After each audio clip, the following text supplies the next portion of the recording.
One day, Edward was in the shed where he lived with the other engines. They were all bigger than Edward and boasted about it. "The driver won't choose you again," said Gordon. "He wants strong engines like us." But the driver and fireman felt sorry for Edward.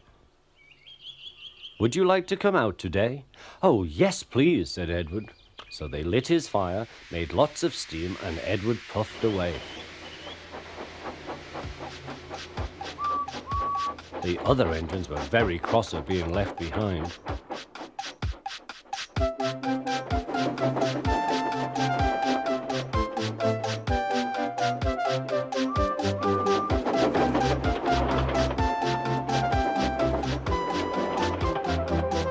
Edward worked hard all day.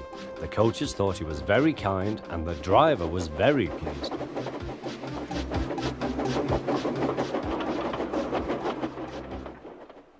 "I'm going out again tomorrow," Edward told the other engines that night. "What do you think of that?" But he didn't hear what they thought, for he was so tired and happy that he fell asleep at once. Next morning, Edward woke up to find nothing had changed. Gordon was still boasting. "You watch me, little Edward, as I rush through with the express. That will be a splendid sight for you. Goodbye, little Edward. Look out for me this afternoon."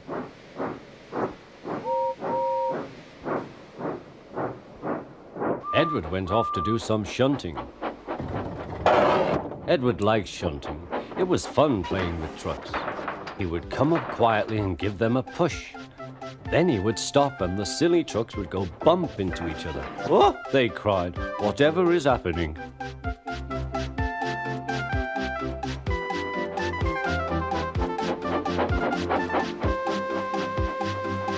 Edward played till there were no more trucks.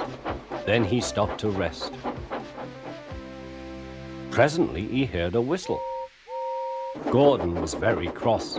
Instead of nice shining coaches, he was pulling a lot of very dirty trucks. "A goods train, a goods train, a goods train," he grumbled. "The shame of it, the shame of it, oh, the shame of it." Edward laughed and went to find some more trucks. Then there was trouble. "Gordon can't get up the hill," the porter called to Edward's driver. "Will you take Edward and push him, please?" They found Gordon halfway up and very cross. His driver and fireman were talking to him severely. "You're not trying."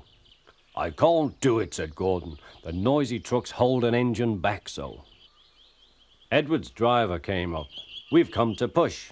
"No use at all," said Gordon. "You wait and see," replied Edward's driver. They brought the train back to the bottom of the hill.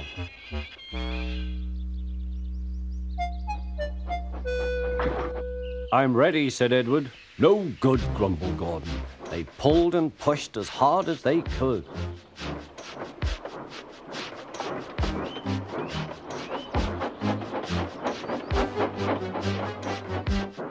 "I can't do it, I can't do it, I can't do it," puffed Gordon. "I will do it, I will do it, I will do it," puffed Edward.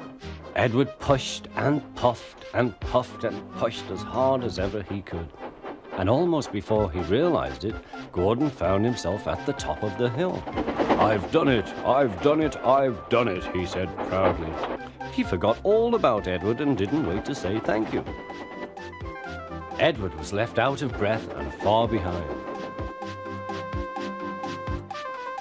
He ran on to the next station, and there he found that the driver and fireman were very pleased with him.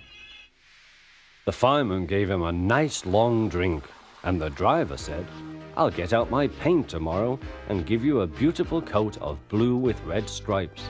Then you'll be the smartest engine in the shed."